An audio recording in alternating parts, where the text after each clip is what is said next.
Lostboys Cypher Circle is back in session, y'all. Welcome back to the circle. If you didn't know, now you do. This is home of all things artistic. You got a poem, a song, a rap, some artwork, or just a discussion you want to talk about. This is the place to have your feelings and thoughts heard. If you're interested in coming on, just message me on Facebook at Dylan Lawler or email me at lostboy420x@gmail.com. That's lostboy420x@gmail.com. Before we get started, as always, I just want to take a second to talk about mental health.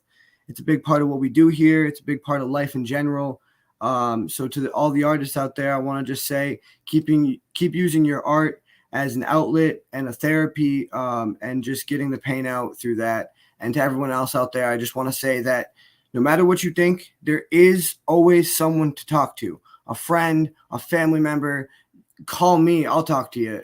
There's always someone to talk to. If you don't want to call me and you don't think there is someone in your own life you can talk to, there's also a mental health hotline you can text at 988, or you can go to their website at lifelinecrisis.com and get help there. There's also a website called betterhelp.com. What they can do is they will hook you up with a therapist in under 48 hours. And if you're not like vibing with them and they're not fun to talk to, they can switch you out with a different therapist.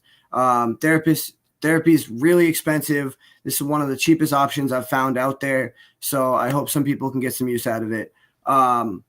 Before we start the show, I'm going to do things a little bit different tonight. I want to give you guys a throwback for the last few weeks for those of you who haven't watched it, and those of you who voted for these artists as your favorite artists. So without further ado, let's roll the clips. Writings on the wall. All right. I'm going to drop myself out of here. All right. No fancy words or proper diction. I come leaking the pain of my afflictions. Life has been hitting, trying to test if I be quitting, but the test is if I see the beauty in the vision.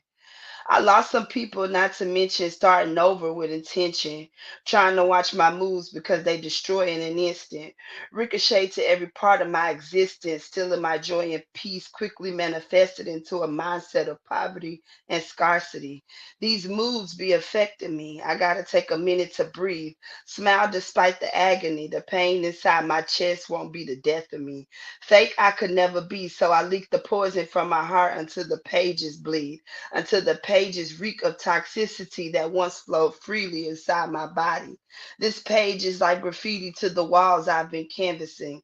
So I named it The Writings on the Wall, with the wall being my heartstrings. Hopefully you take a listen to see what I see. And that's I'll drop myself out of here. Let's hear it. All right. Toes in the water, screaming it needs to be hotter. So I put a pot on the stove to boil some water. And while I wait, my mind goes astray and I start to ponder. The life I know, my path, it was not me who chose it, not me, not my mind or my being. It comes from somewhere way beyond her. I wasn't chosen to come here to lead a horse to water. I was given an axe, in a sense, for distortion of ladders. I was sent into this life to defend and not in slaughter, to be a guiding light, to open minds and show them the big picture. And when they get it, help extend it even farther. Combating toxic influence, years of programming squandered. Also, the collective has a choice to be their own author, based on reality, not lies, that over centuries have been fostered, not by our government, but by those who control it, those who are known as God imposters, the one whose moral compasses have faltered, the sick and demented plotters who pillage, rape, and destroy to become stronger, creating an energy for the mass that's suppressed and somber. I can't sit and watch it any longer. My being has seen enough. The world has emotionally jarred her. We are all more capable. We are all smarter. All we have to do is get rid of the energy retarders. Take a stand, lead by example, and get loud. It's our time to conquer. It's up to us to be the change. Our negative ways of thinking needs to be altered. Wake up to a positive life. Who cares what your old thoughts were? My Father Forgives. Let's go. And it's dedicated to the Tyree Nichols family. Let's hear it. Crooked cops take me in a dark alley. They say to teach this boy a lesson. Everybody gets hit with a black stick. They call it dirty dancing. It's all good when the black man gets what he deserves for resisting arrest and giving us physical contact. But God said, I gotta forgive the police for Tyree? What you mean? I mean, in due time, God said I have to forgive the police for Tyree. With my kind in the jungle, police don't even take warning shots. Close range chest shots. He's in handcuffs. I wonder why his heart stopped. When you saw Kaepernick bending down on the football field on one knee, but do you know what it feels like at night when you go to sleep, knowing that the cops killed one of your seeds? But God said, I gotta forgive the police for Tyree. What you mean? I mean, in due time, God said, I gotta forgive the police for Tyree. Mamas are crying in silence. The devil loves the violence. Kids on the block still dying. Under oath, police still lying. Telling the public they sorry for the lying. Tyree Nichols, gone way too soon. When we gonna put another black man on the moon? But God said, in due time, when my heart is right, I gotta forgive the police for Tyree. My father forgives. Inspired. So, what's the first one you're going to be doing tonight? No arms will warm her again. All right, cool. I'll drop myself down. I trusted you with the tiny soul inside me. I trusted you to read her like a book while she read you as a story. To let her choose her dreams around you and offer her the ability to know one day she finds warmth. Then you drag her into the snow and you throw her down into the pale white.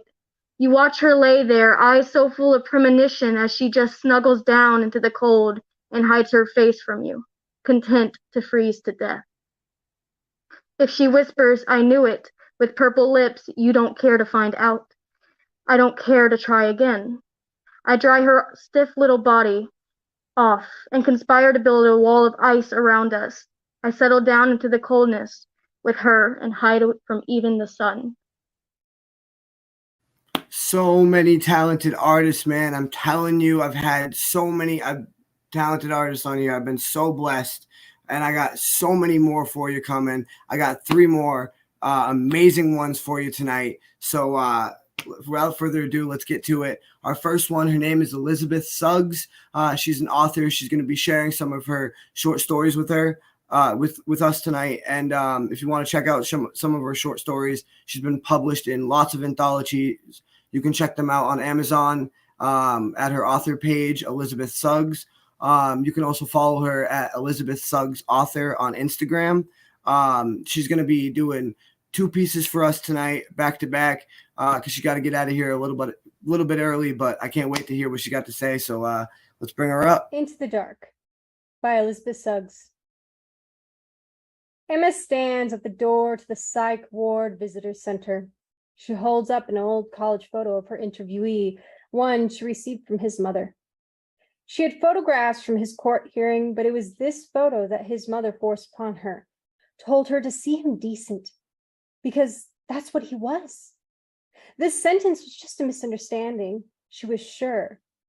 But the old woman was a fool to think Emma can change anything. It's just a story.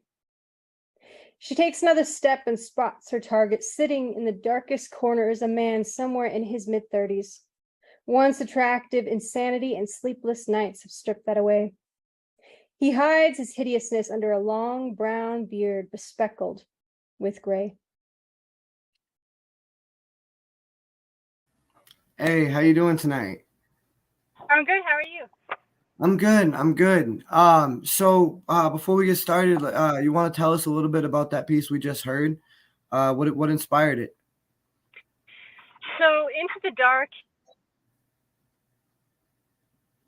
my very first horror short story to be published, and it's pretty much an exaggeration or an abstract part of the mind of what happens when, like, what is the sort of like description of what happens when someone actually murders someone, and it goes through that and like how his guilt is manifested as like a creature, and so that story it's a longer piece, but it's like prose with poetry, and so every time he has like something crazy, like every time he kind of goes a little bit crazy, the poetry comes out. So I like that. It reminds me of Edgar Allan Poe, A Telltale Heart. I don't know if you've ever read that.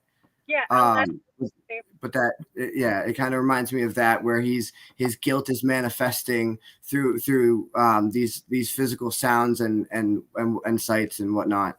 But I love that. I love that. So what got you started writing, and when did you start writing?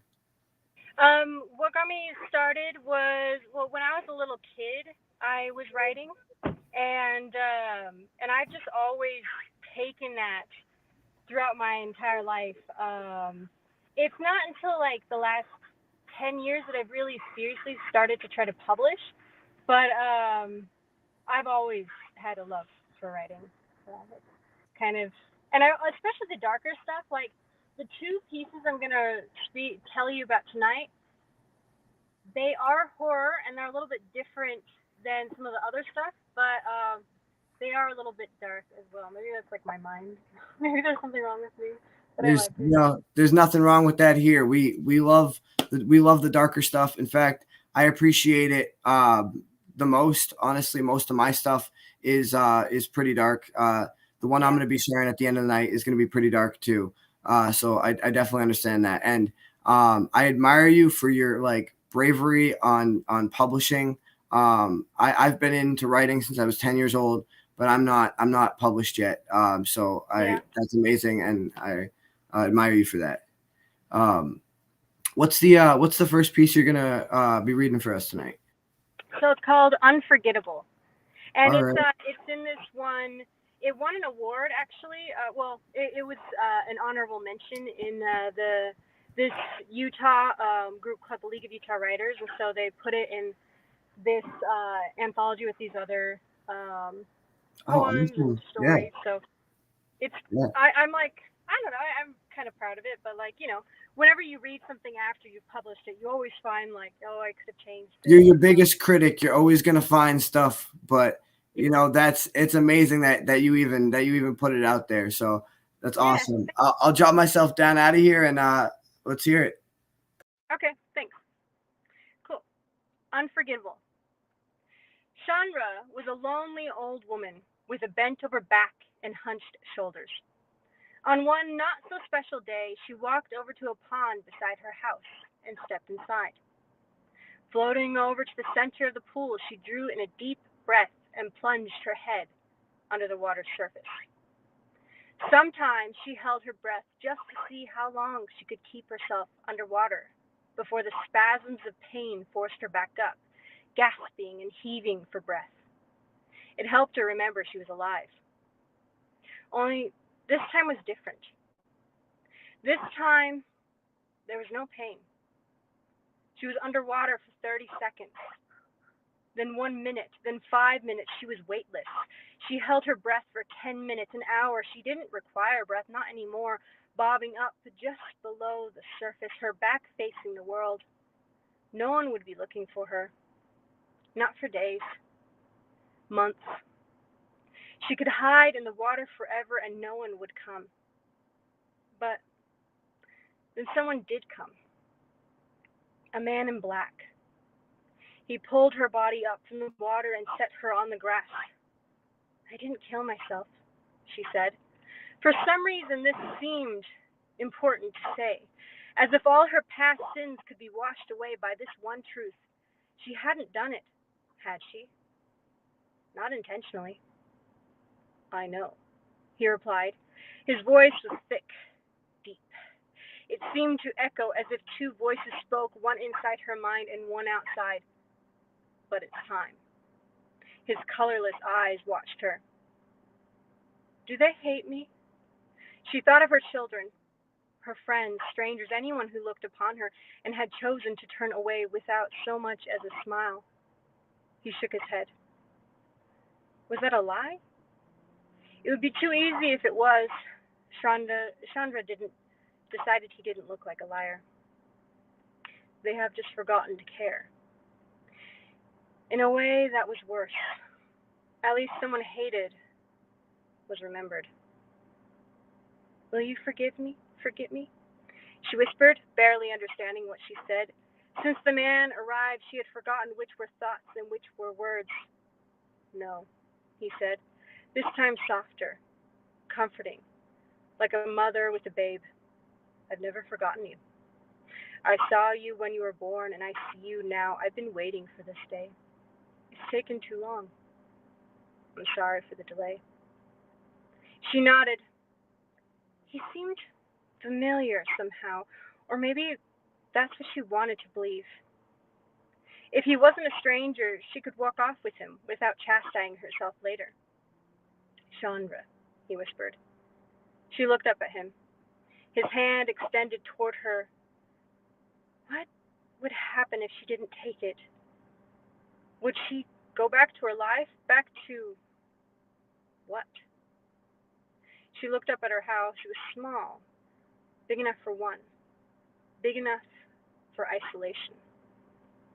She turned back to the man. He was younger than she, with only slight wrinkles around his mouth and eyes. Smile lines. She hadn't smiled in years. I'll make you smile again, he said. His tone was soothing, so familiar. She was sure she had seen him somewhere, a distant memory, perhaps. If she had just a little longer with him, maybe she could remember where she knew him. She took his hand. She would just go on a walk with him, just for a little while. That's the end. That was awesome. I was a little late to the click here because I was just sitting back like it was story time. That was good. You were right. That was dark. It kind of in a way. I don't know if you've ever read Ali LaRue. Sure. Well, there's a book, Ali LaRue's Invisible Life, and it's has that very, very dark tone, but it's like it just reminds me a lot of that. For those out there who know of it, and yeah, if you want to check it out. But yeah, that was awesome. Can you tell me a little bit about it and like what inspired you to write it and whatnot? Yeah. So I don't know what I think I was kind of in a dark place or something. I don't know, or like I was listening to a lot of dark music. I don't know. I just had this image of a woman, like an older woman, and I just wanted to kind of sketch her out, and I think a part of her was like this fear of that becoming me later as like, as an old woman. But also just a part of it, like, what if like there's a piece of me lost, And so I just wanted to kind of make that into a story. And also just like, people talk about death and they're so scared, but like, death is like, if, death is like this, guy with a scythe or whatever, like he's But there. it's a part of life.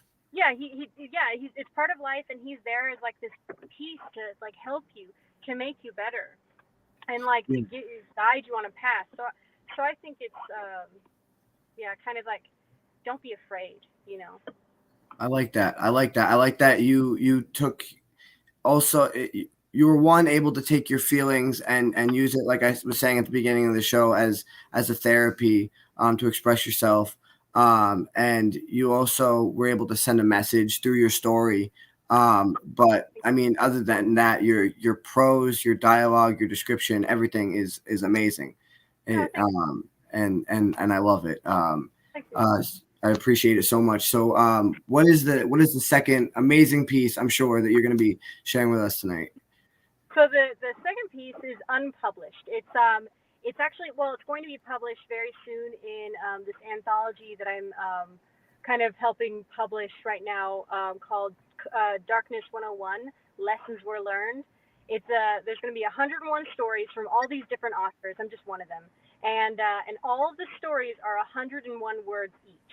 And so some of them are kind of fun. Like, if you guys do check them out, like we release it, we publish it September 30th. So there's a lot of fun ones. There's some really dark ones. I'm gonna share one because I have four stories in there.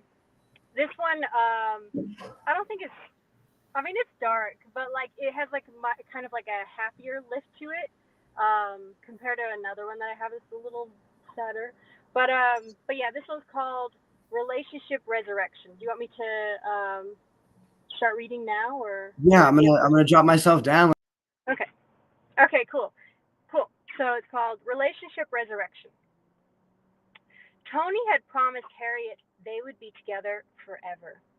He even bought her that princess cut ring. However, when she found him in bed with Clara, Harriet had almost called it off. But then she solved their relationship problem by hiring a specialist. They get along so much better now. Tony doesn't even mention Clara's name, though he doesn't say much of anything anymore. In a way, Harriet prefers his silences. She has more time to marvel at his eyes, how he looks at her like he used to, with that little sparkle. She really did hire the best taxidermist in town. That's it. I fucking love that one. That I mean, it's not everybody's type of humor, but that's my type of humor for sure. Yeah. I love the dark humor. And I mean, as a writer, I could kind of like tell halfway through where you were going with it. Maybe not exactly taxidermist, but I could tell like something wasn't right about halfway through. But I mean, just the way you took that, and then the misleading thing, like, you know, they hired a specialist. You know, that's awesome, and it's hilarious. Well done. Yeah. I needed to get one word story, and I just like want kind of, because these lessons, like all of these horror stories, are about learning lessons. And a lesson to be learned. And so it's like dark, you know, but that's kind of the inspiration. Your mic's cutting out just a little bit. Oh.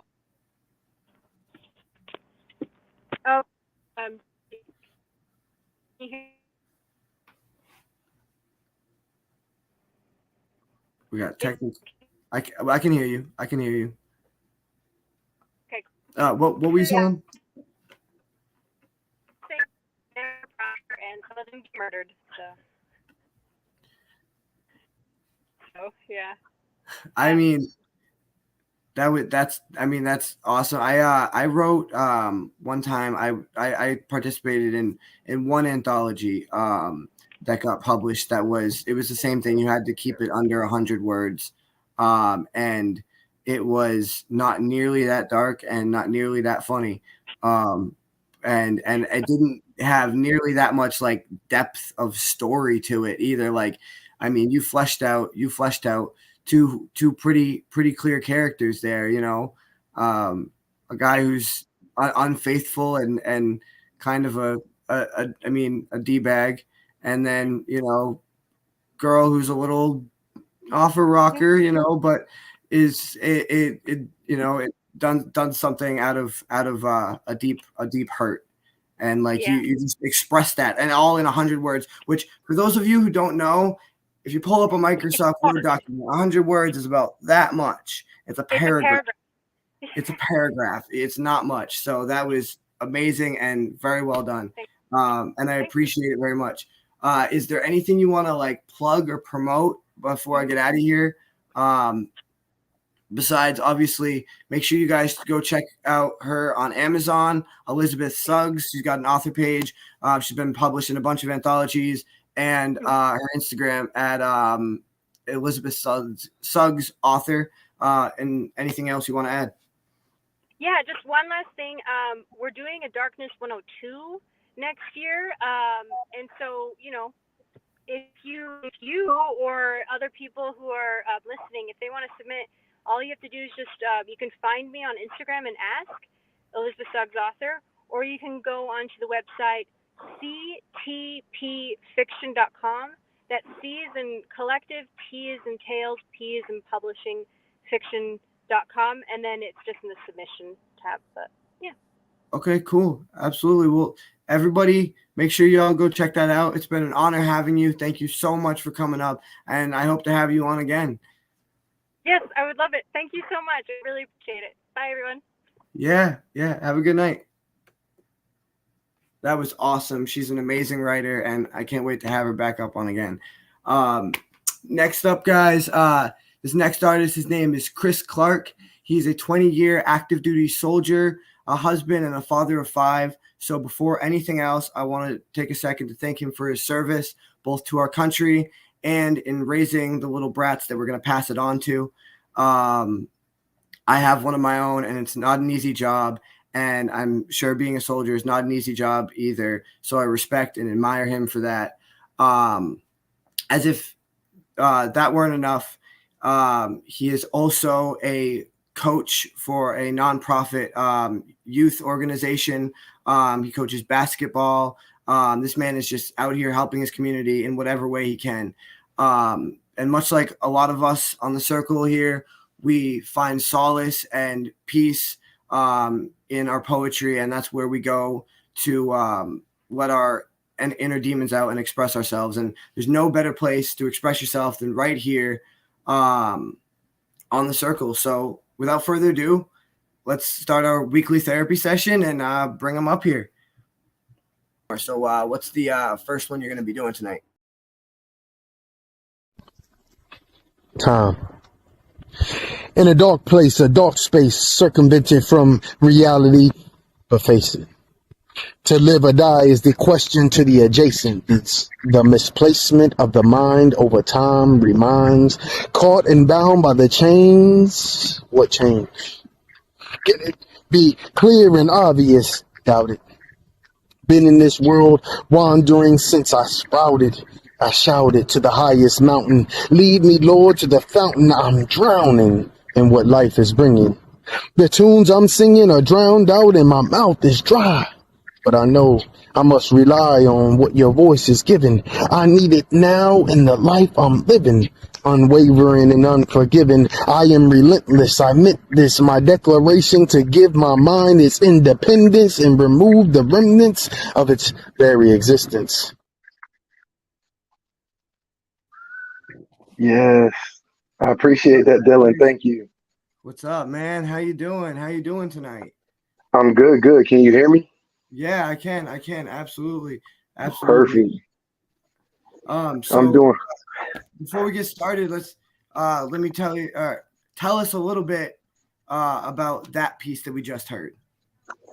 So that piece, Tom, it is actually fairly new.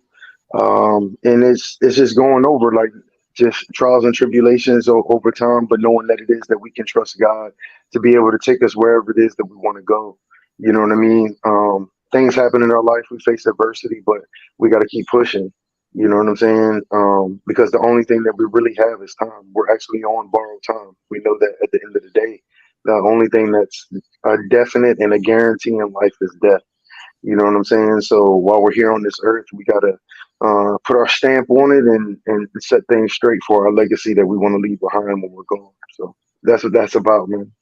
Absolutely. Yeah, I agree with all that. I mean, that's what we got to do is, I mean, that's at the end of the day, that's what the art is for. You know, when we go on, the words are still going to be there, you know, and Yep. that's what we're leaving behind. So I Absolutely. appreciate that. And I appreciate you getting that message out there. So tell us a little bit about yourself and what got you started writing and whatnot. So I've actually been writing poetry since the 4th grade. You know, it evolved over time for the simple fact that it became my therapy. Like I said, I've been on 5 combat deployments since I've been in the Army for 20 years. I've seen some things, been through some things, you know what I mean? And so this is my outlet. You know, this is that therapy. When things start happening inside of life, you know, you can just put it on paper. You can get that release instead of lashing out, you know, physically. So that's where it's at for me, man. Yeah, absolutely. That's like I've been saying this all night, and I've said this on past shows. That's where it has always been for me. It's a therapy. You know, I have my own anger issues, my own demons and stuff, and I definitely use it to keep myself from lashing out and just and channeling there. So I definitely feel what you're saying. Yes, sir. I love that. So what is the first piece you're going to be sharing with us tonight? All right, the first piece that I'm going to be sharing is entitled "We the People." All right, I'm gonna jump myself out. Let's do this. All right, we the people. Oh, say, can you see that we the people are no longer being seen, but being seen through? Our interests not taken into consideration, forced into assimilation. This is the destruction of our nation. From many one till many have been taken by way of the gun. Nowhere to hide, nowhere to run. These mass shooters out here just having some fun. What's the prize won? Truth is, there is none. Is this really the founding fathers' vision? A country that was truly built on division, tough decisions, provisions, and secret missions that blur the lines and reminds of a day of old. History is his story. The glory and gory bits. I'm sick of it, but do we quit? Not sure, but it's a thought that is constantly on the mind. The thought of the time that we could actually be free. The thought of truly escaping reality and police brutality, but naturally, it fades with the day as we are caught in the machine to dream of what could be, what should be. The loneliness is louder than ever. The silence unbearable to measure. A lost treasure, diamonds in the rough. This world can be tough, but what will we do? Lay down and give up. Stop looking to the Lord and giving a fuck. Is this what it's come to? Only to be run through? Nowhere to run to? Getting our asses kicked like kung fu? I have decided to travel the road less traveled and let my fate unravel before my eyes. And if I fall, I will again rise from the ashes to stand in front of the masses and speak my peace, clutching my Jesus peace, and remove myself and my children from these streets. See, I'm overt. No need to be discreet. Because you see, they trapping, slapping, bangers clapping, soul snatching, whipping the batches, got it out the mud and the thatches, but still they're angry, sour patches. So who is who? No one knows. Deny 3 times as the cock crows. The wind blows, shots ring out and blow out windows because they gone off the endo. Check the innuendo. Niggas getting played like Nintendo. Friend or foe, one got to go, but you'll know who to choose. Because the one will always prove your theory and misspeak when queried. The disparity brings clarity to the situation, cross-haired fixation, talking and battling in other countries when the war is in our nation. No liberation, only penetration from rifles. I'm stifled and baffled how this white kid can get a pass through, carry his weapon everywhere and blast you. I guess it's natural. But as soon as I pick up one to protect my son, it'll be the last day that I see the sun. See, we are under siege and attacked by those who feel they hold titles of prestige. Go ahead, nigga, press me. I am the red button ready to be pushed, and I will unload and let your blood gush from your body. Sit back with my hot toddy and laugh. I'm so sick and tired of the privilege given to your ass. While I bust mine to make a living, I once had a dream and then asked, who am I kidding? This world unforgiving, even though everyone out here sinning, they just ain't been caught. Or they have enough cash and the judge is bought a battle that can't be fought for the less fortunate. They do them because they're bored as shit, so they whip, cook, and crack, putting fiends on their back while I'm ready to fight back. No slack, let the first shot ring and we on the attack. I'm black, I'm proud, and I'ma say it loud. I don't give a damn about the crowd, but the shroud of fear go deep. That when my voice tries to project, you only hear peeps. So I weep in the cold silence and embrace the violence. I want to be where the eagle soar. I am a lion in the jungle, so hear my roar through the uproar of black on black crime. You see, the system has been designed to be that I kill you, they kill me. Now the government's happy. And these are the words of the poetic one. So let it be written, so let it be done. Fuck yeah, dude. That was powerful as hell. You put your soul into that, bro. And your Yes, sir. rhymes. I love your rhyme scheme and your flow, dude. I mean, not a lot of people like are sitting there picking apart rhyme schemes and whatnot while they're listening to something, but I'm one of those people who has that kind of brain, so I appreciate that side of it too. And I love when somebody appreciates like my rhyme scheme when I do a rap or something like that. So yeah, I love Yes, that. sir. I appreciate it. Thank So you. Thank you. what inspired that piece? Oh man, just I mean, if you listen to it, it it's a lot to unpack, right? Mass shooters, police brutality, just what I'm saying, society in general, just the things that are actually going on in society right now, and it's there to bring awareness and why people may do some of the things that it is that they do, So just putting it out there, it is graphic, it is, what I'm saying, it's a little dark on the dark side, but these are real issues. These Yeah, are real things that are going on in society right now, and things that need to be we talked just about, address them. bro. Exactly, exactly. So that's just where it's at, man. That was the inspiration behind it.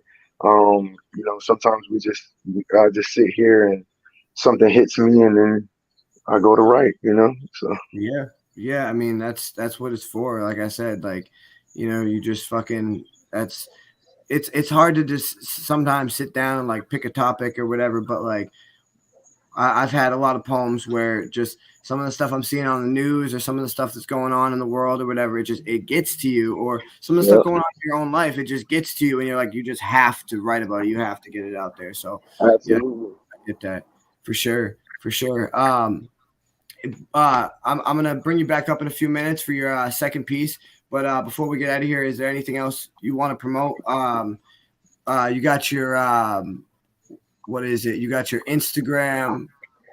Uh, Yep. So go my ahead. you can follow me. Y'all can follow me on Instagram at the poetic one Z. Yep. Same on TikTok, and then on Facebook the poetic one. All right. I All have a right. page called Poetic Excursions as well on Facebook. Check it out. We have prompts and poems that are shared on there as well. So Hell yeah. yeah. Yeah. All right. Make sure y'all go check him out. Facebook, TikTok, Instagram, and his what was it? What did you call it My again? my my Facebook page entitled Poetic Excursions. The Poetic Yes, sir. Excursions, and you do that on there, right? Yes, sir. Okay. All right. Make sure y'all go check that out, and we'll catch you again in a few minutes. All right, man. Thank you. All right. Peace. All right, guys. Yo, that was so dope. He's only the second, like he's a poet, but he's only the second like rapper type poet that I've had on here besides myself, and I really appreciate the rhyme scheme and the flows, and it's dope. Uh, Without further ado, though, I'm gonna bring up our next artist. Her name is Laura Lynn Sanders. Um, She's been published in Canada in all the newspapers on Vancouver Island for her poetry talking about a young boy who went missing. Sadly, to this day, he still hasn't been found, but she was able to bring light to his story with her poetry. On top of being a poet, she's also a digital artist. She takes her written word and her written stories, and she turns them into digital artwork and digital, like a digital story or a video for people to watch. So you guys can go check that out on her YouTube, Laura Lynn Sanders, Sandez. Sorry, Laura Lynn Sandez, or you can go follow her on Instagram at Laura underscore Lynn underscore. Let me see if I can pronounce this. Um, I'll have her pronounce it when she comes on, so I don't get it wrong. But I've heard some of her stuff. Her videos are amazing. She does amazing work. If you guys want to get your written word turned into a story, you should hit her up on Facebook at Laura Lynn Sanders, and have her do something for you, because I'm telling you, they're awesome. I've been waiting to get her up on here ever since I first started the show. So let's not wait any longer. Let's get her up here. What poetry means to me. I like to bring my words to life at night while I'm lying in bed. It's where I intensely express with a magical finesse all the emotions that run through my head.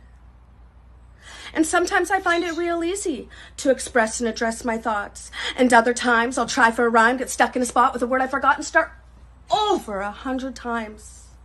I choose powerful words designed to sound attractive, and then I insert them in spaces beside beautiful phrases, and I smile at all the reactions. For me, putting pen to paper releases a chemical form of expression. It motivates me and it captivates you and it lightens the weight of depression. I tell a story of my success, my failures, and my rejections, and then I hide them in a little app on my phone with a password for my protection. And when I'm ready to confide in the world just exactly what needs to be, I post it to a crowd with a message out loud and I call it my poetry. Hey, how you doing? You gotta unmute your mic. I got you. Oh, Awesome. Thank you. oh, hang on. Yeah, there you go. How you doing tonight? I'm so happy to finally have you on here. Yay. Yeah.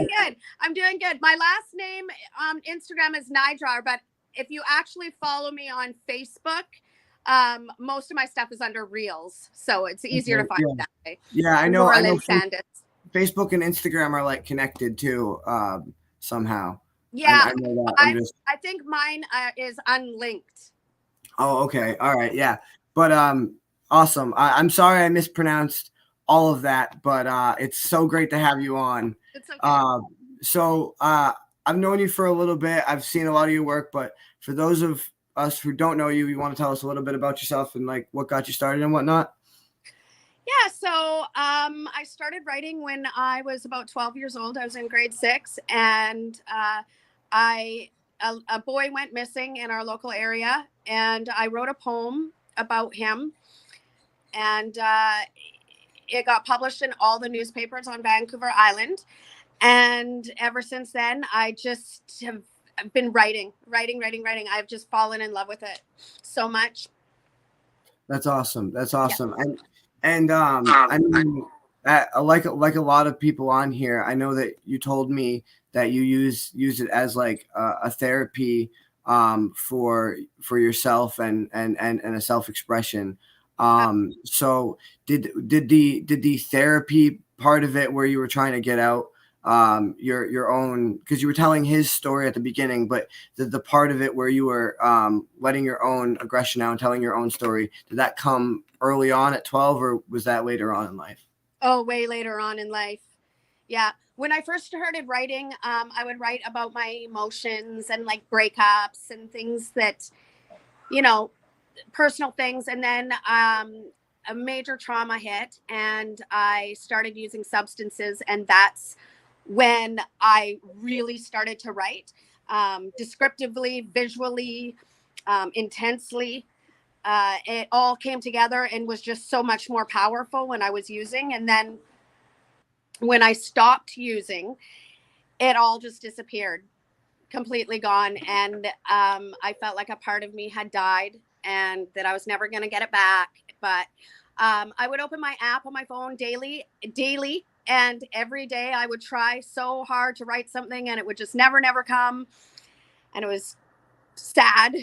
But I went out into the bush a couple months ago, and that's where I find my serenity. And all of a sudden, it all just came piling back in, and there it is. And I can write, and I don't need substances to do it. And it's super liberating. That's awesome. And I mean, honestly, for everyone out there, that's the most important thing with anything in life is just keep going at it. I know so many people who have been through that same thing or even just gotten writer's block without having to also deal with fighting their sobriety as well, because those two battles are separate things, but both really hard things to deal with. And you were fighting both of them at once. And you did what a lot of people don't and just kept going at it day by day until you got back at it. And another thing I want to say is nature is the best place to do anything. I live kind of in the middle of nowhere. I go out and sit in a clearing and I sit on my phone and I write. And I try to do that daily, like you were saying. But yeah, nature's a great place, a great place. So what is the first piece you're going to be doing for us tonight? So the first one I have is the suicide note. All right. I'll drop myself out of here and we'll hear it. The suicide note. With a single shot, the neighborhood quiets. There's a scream from a house down the block. They scream, "Hurry, please run and call 911." And the house quickly fills up with cops. We have first responders and newscast crews hovering outside on the streets. With their concerning intentions, they ask all kinds of questions about what actually happened here tonight. There's camera flashes and photographers and investigators questioning Mom in the kitchen. She's trying to hold her composure while she's emotionally tortured about the truth of her daughter's addiction. All the silent cries and all the failed tries and the demons that nested in her bed, having her hating herself, draining her mental health, so she silenced the noise in her head. Before she picked up the pen and she let it out on paper, she picked up the gun, she said, "Fuck it, I'm done," and she loaded one into the chamber. There's matter blown across the bed, the gun still resting in her hand. There's a suicide note beside an empty plate of Coke and a pipe on her bed nightstand. And the note read, "Dear Mom, I'm sorry. Dear Mom, I'm sorry. I tried to tell you, but you wouldn't listen. There were parts of me that were broken and they just kept filling me up until I was choking in the pain. It wouldn't stop. It just worsened. I tried to wake each day, think of a positive that I could be grateful for. I tried pencil to paper and all kinds of emotional escapers, but nothing seemed to work anymore. So please understand that I did this for me. The voices in my head are now silenced. You could turn me into ashes or you could put me into a casket, but just know now that God has got me now in his presence. You don't have to worry about me anymore. You can go on about your life. You can put me in a frame. I'll never age. I'll stay the same. I'll be a memory of when life was nice. And please just try to remember me as the daughter who is always smiling. Don't think about the friction that I caused you in my addiction. I want you to smile every time you walk by me. And just know that the pain that caused my misery isn't weighing on me anymore like gravity. Know that this is what I wanted and that I'm no longer haunted and that I'm free by the chains that bound me. That's it. Sorry. Oh, wow. That I was just taking a second to recover from that one because that's deep. I've heard that one before on your channel and it still hits just the same. It still just hits just as hard. That's emotional and deep and an amazing storytelling and description. And you want to tell us a little bit about it and what inspired you to write it? So I didn't even really plan on writing that. I didn't really know where it was going to go. I picked a line out of my head and I just kind of went with it. But the more I was writing, it's like, you know, I've experienced trauma, like the trauma that's so hard that you want to end your own life. And what saved me was my family without them knowing about it and how they would feel if I did that. But at the same time, I understand why people do what they do. I understand why they decide to end their own life. So I thought that by telling the story from the victim's perspective to their family, it might give them some sort of comfort in knowing that, you know, it wasn't anything that maybe that they did wrong. It was something that the victim is feeling. And it's a choice that they made for themselves. And to just, you know, try and move on with your life and with some sort of peace of knowing that that person is resting happily and that they're okay. And at least they're not in pain anymore. Yeah, Absolutely. that is the most important thing. And I appreciate you getting that message out there. I mean, man, there's so many. All of you tonight are just giving like these messages that people don't talk about, but that need to be talked about. That things that need to be heard, and just from perspectives that sometimes people don't even see them from. And I appreciate it. I love it so much. Thank you so much for giving that to us. I can't wait to see you in a few minutes for your second poem. And is there anything else you want to promote before we get out of here? Your Facebook and your Instagram one more time, and anything else? So if you go to my YouTube page at Laura Lynn 43, I think it's Laura Lynn 43. I'll post a link in here after. You can see my poetry where I digitally turn it into a story for you to watch. I bring it to life for you. Background music, sound effects, all that kind of thing. And if you want your poem done like this, if you private message me, we can talk and possibly work something out. I saw the one, I forget his name, but I saw the one you did about like a month or two ago. Yeah, that was Kevin Johnson. He served 23 years in maximum state prison in California. He did life, and his story was heartbreaking. And the fact that he asked me to tell the story was just so honoring. I couldn't even believe it. And I knew that I had to step it up, and I knew I had to do it right. And I delivered for him.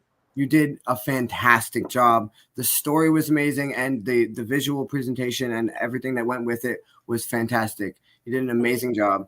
I can't wait to hear more from you and see more of your videos, and I'll see you in a few minutes. Awesome. Thank you, Dylan. Yeah, no problem. Have a good one. All right, guys. So much talent tonight. We're going to keep it rolling. I'm going to bring Chris back up here for his second poem, and then I'm going to do something for you at the very end once we do Chris and Laura Lynn one more time. So let's bring them up. Yo. Man, how you doing? So what's the second piece you're doing for us tonight? The second piece is entitled All They See. But before I get into the poem, I just want to say, hey, Laura Lynn, your poem was, man, that was dope. Like, I got to give you your flowers. You know what I'm saying? Really enjoyed that piece. Yeah. The imagery, like, I mean, you painted, your words painted that picture perfectly. So definitely got to give flowers where their flowers are due. You're muted.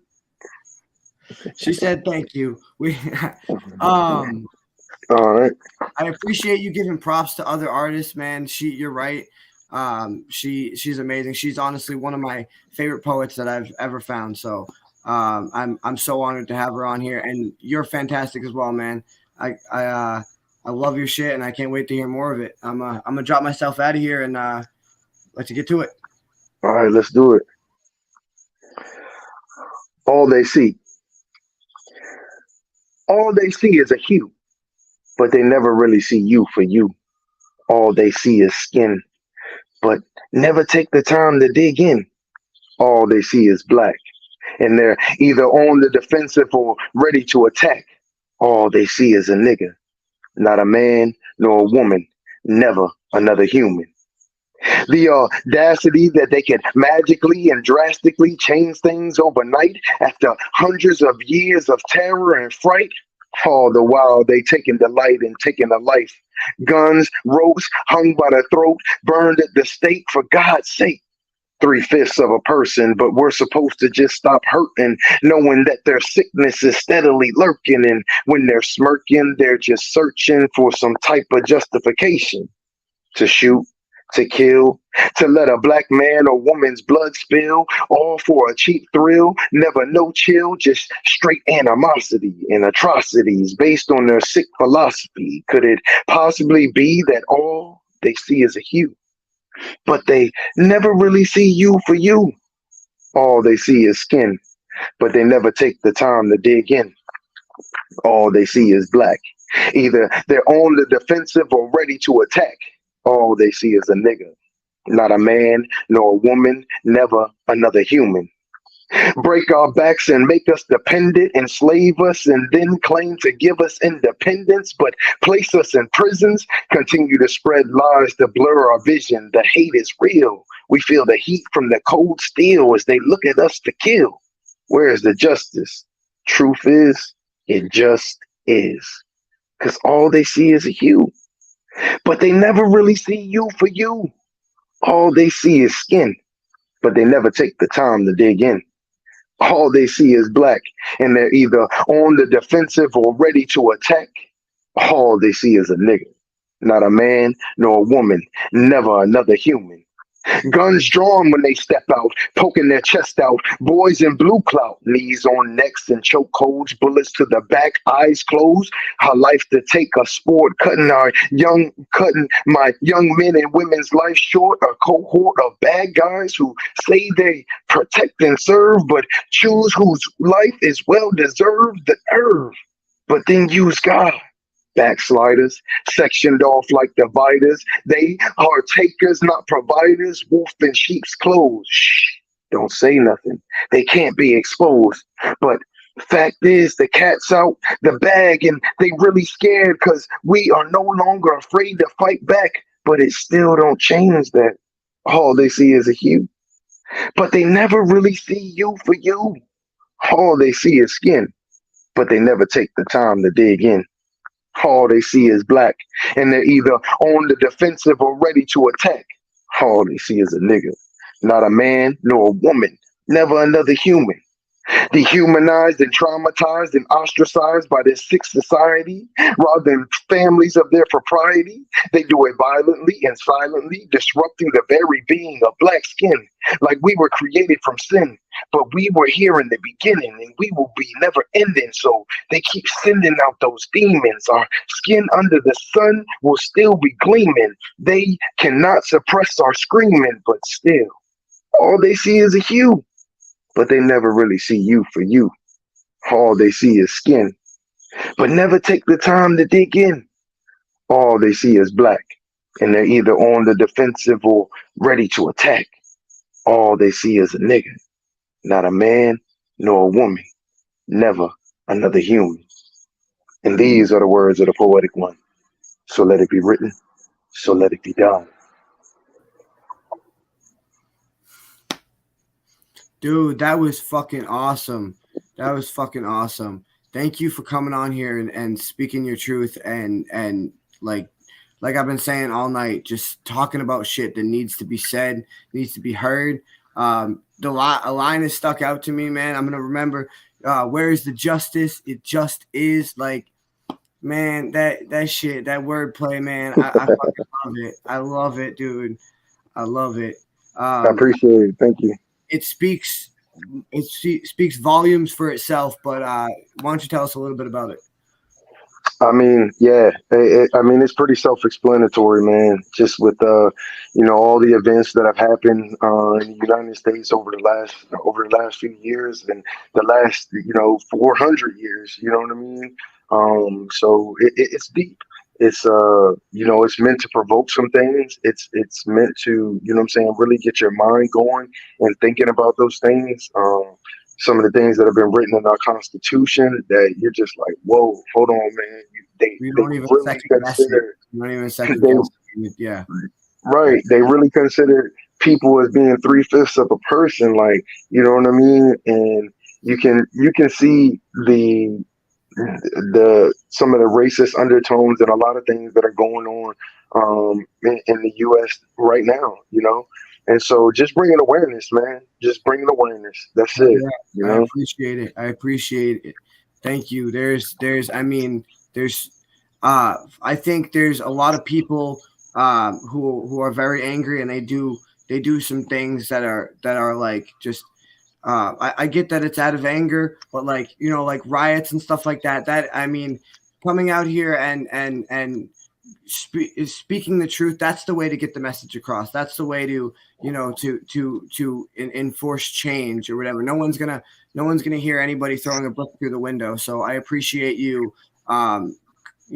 mastering your anger and at all the things that have happened, because no doubt there's a lot of anger there, but I appreciate you for mastering your anger in a positive way and using it to speak a message to the people. So thank you for that. For sure. I appreciate you doing it. Thank you. Yeah, absolutely. It's been an honor having you on, man. And I'd love to have you on again. One more time. You want to just plug or promote anything you want to do. Again, check me out. Check me out on Instagram. Check me out on Facebook. Check me out on TikTok. So TikTok and Instagram, I'm the Poetic One Z. Facebook, the Poetic One. All right. Man, be on the lookout. If you guys are on Spotify, check out a song. I was just featured on my boy's album. I put a poem on his album. So Dylan, I sent you the link earlier. If Yeah. you could, you know what I'm saying? Yeah, Drop that I'm gonna put all of you guys' stuff and all your for links sure. and stuff up on my pages and stuff. And make sure everybody goes and checks that out. Again, Facebook, TikTok, Instagram. Make sure you all go check them out. And I can't wait to have them back up again. Stick Yes, around for the sir. end of the show. I'm gonna bring you up and just say thank you for coming out. So I'll Appreciate you. Thank you. Thank you. Yeah, have a good one. All right, guys. This is a great show tonight. I love the vibe. I'm going to get right into it, keep it rolling, get Laura Lynn back up here for her second piece. Hey, how you doing? Oh, you're muted. I got you. Hold on. Time. We good now? Yeah. You can hear me? Okay, good. All right, so what's the second piece you're doing tonight? So this one's called Stranger Danger. Okay. All right, cool. I'll drop myself out of here and let's hear. Okay. Stranger Danger. Bye, Mom. I'm going to the park. I've got my packets on my back. Don't worry, I'll see you tonight. She's watching him through the window. It's cracked open just a little. She yells out, I want you home before dark. He shouts out, don't worry. He pedals off in a hurry and he heads towards the park. Looking forward to seeing his buds, he's got his new pack of hockey cards. They usually stay and play all day and swing on the monkey bars. But today the park is quiet. It's starting to rain just a little. He doesn't care that his friends aren't there. He sits on the swing and he opens his Skittles. There's a man in black across the way and he's watching the boy with a stare. He knows no one will notice. He's got him locked in his focus and there's no one around or aware. He's got to go now. Be quick. He doesn't want to be caught. So while no one is watching, he walks over and starts talking and tricks the boy into learning some knots. And while the boy has no idea that he's about to be taken forever, the man grabs the boy's hand and says, don't make a sound or I'll kill your mother and your brother. Terrified, he pees his pants and they disappear into the bush. He tells him not to cry and to shut his eyes. It's much scarier now if you look. He used the... Oh, I knew I was going to mess this up. He tied the rope around the boy's throat that he used to teach him the knots. Then he wiped the wet leaves, stuck to his sleeves, and he fucked off before he got caught. It's starting to get late now, the boy's mother at home, and she's worried. She looks at the clock and down at her watch, almost dark now. It's 7:30. She picks up the phone and calls the boy's friends, asks the mother if they've seen Devin. It's almost dark. He was going to the park and he was supposed to be home around 7. The woman answers back, no, I'm sorry, and yells upstairs to her boys, have you guys seen Devin? They yell back, no, we haven't. Her head fills with noise. Now terrified, the mom starts to panic and there's fear inside of her heart. She runs to her car and she heads through the park and she calls his name out in the dark. There's something in the distance. Oh my God, it's Devin's bike. Her chest starts to tighten. She knows something's not right and she falls to her knees and she cries. She knows she's not going to need the police, so she speeds over to the station. And with no resistance, she screams for assistance. Somebody please help me. My boy is missing. He went down to the park around 5 o'clock. I went down there and I found his bike. I called out his name and nobody came in. I just know that there's something not right. The officer explains to the mom she needs to wait at the desk just a minute. It's dark tonight. I got to grab my flashlight and he radios over to his unit. We have a missing boy. I'm going out with the mother now. I'm bringing the dog. It's in the log, and he puts his radio down. The search began along the bush while calling out Devin's name. The dog caught onto a smell, and Devin's mother could tell that she would never see Devin again. So this is just a warning. Don't let your kids ride off alone, because there's always that danger they could be taken by a stranger, and your babies may never come home. That was scary. That was frightening. I mean, just the raw emotion. And I mean, first of all, I just want to say that I know how hard it is to tell a story that complex and that detailed, well rhyming. So that was fantastic and so well done. Secondly, I have a friend named Devin, and when I show that to him, he might wet his pants. No, that's definitely like a horror story. It doesn't have any of the usual like horror elements, but I would definitely put that in the horror section. And just the way you were able to just convey the mother's anxiety in your performance, and just the fear of losing your child is just amazing. What inspired you to write it? So my dad actually inspired me to write that one. He said, "Well, Laura, you should try and write a poem visually so that people can visualize it." So he challenged me, and I didn't think I could do it, but I did. I went home and I started out with one line, and within half an hour I had it written, and it's actually one of my favorite pieces. And I'm glad he challenged me, because now it changed how I'm writing. It was a game changer. That was the first one. I wrote that one first, and then I wrote the suicide note. So yeah, my style of writing has completely changed. Since I started using substances and stopped using substances. Yeah, that's awesome. I love when you kind of find this piece, and it's a different style than you usually do, but it still fits your usual style. You just don't realize it until maybe the whole piece is complete, and then you sit back and you're like, wow, like this is gonna change how I see things, how I write things, and like I can act like this shows that I can actually like write in different ways and different styles, and push yourself. And it's not about even showing it to everyone else; it's about showing it to yourself. So, and I'm sure that's what your dad was trying to do is get you to show that to yourself most of all. Hey, I mean, you know what? That's a parent's job, and fantastic job on his part pushing you to do that. That was awesome. Yeah. So before I get you out of here, is there anything you would like to tell us about, plug, promote your YouTube, your Facebook, all of that stuff? No, you can find me on YouTube, LauraLynn43. A lot of the poetry that I do, I have visually turned into a story with sound effects, background music. I bring it to life. So the Suicide Note and Stranger Danger and many, many more have been turned into a visual story for you, and that you can find on YouTube. Those are awesome. And you can send me a friend request on Facebook as well. And then check out my reels, where I also post everything. But the reels are only 90 seconds. So you only get 90 seconds of it. So you're better off just to go to YouTube. And if you like what you see and you have a favorite piece that you think would be beautiful in the form of a visual story, come talk to me. Awesome. Make sure you all go check all that out, and message her if you want some visual stuff for your poetry. And thank you for so much for coming on. I forgot to say, don't forget to hit the subscribe button. Most people, they go to the page, but they don't even subscribe. You can look in your thing and it says 80% of your people aren't subscribed because no one likes to hit that button. So everybody go click her subscribe button. It was an honor having you here. I hope to have you on again. Thank you so much. Thank you so much. Hang around for the end of the show. I'm going to bring you back up again, and thank you all for coming out. Thanks, Dylan. Yeah, no problem. So much talent tonight. I'm so thankful we had everybody up here. Before we get out of here, I'm going to just do one real quick.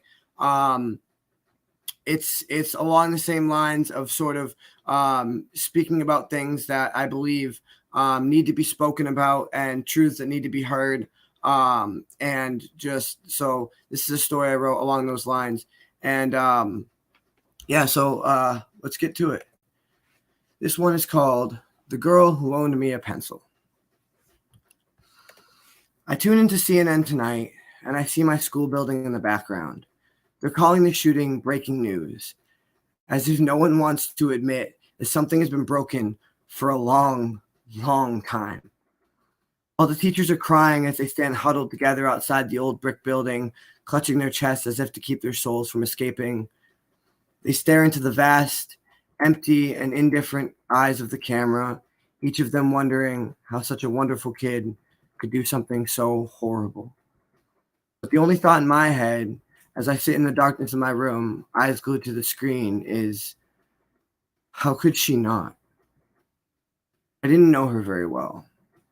I waved to her once, held the door for her once. She loaned me a pencil once. I saw her every day, but never asked how she was doing. I never asked because I already knew.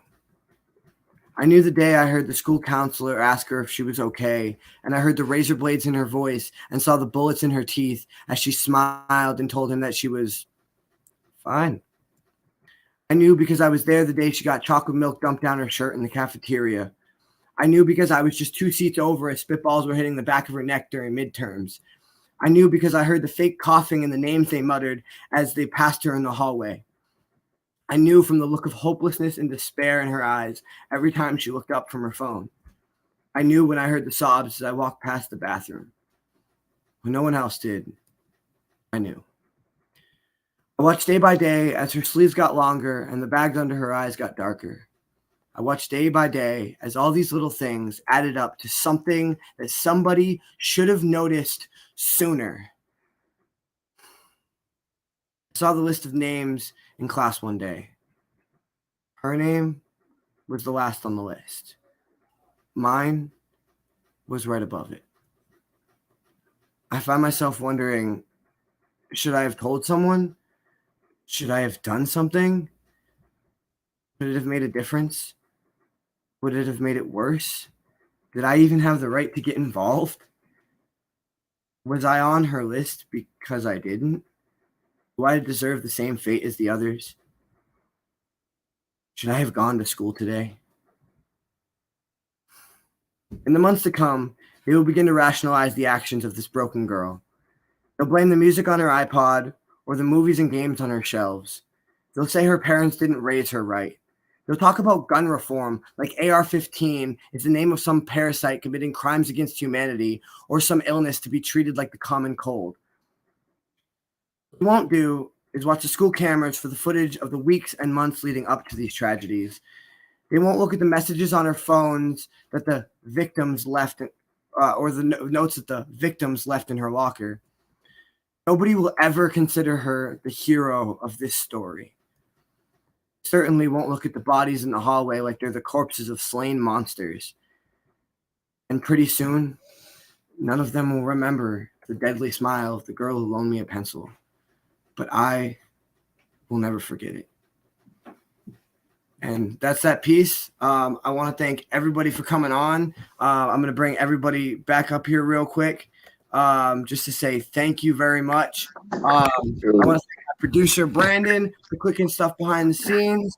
And I want to thank all of you. So thank you all so much. Everybody on Facebook, YouTube who watches, both of you who came on and did something. And I'd love to have both of you on again. Thank you so much. No doubt. Appreciate it, Dylan. Thank you for having me on. Yes, sir. Yeah. Hell yeah. I can't wait to have you guys back on. Is there anything you guys want to say before we get out of here? Laura. All right, man. Well, I appreciate you guys coming on again, and let's wrap it up. We'll have a good night.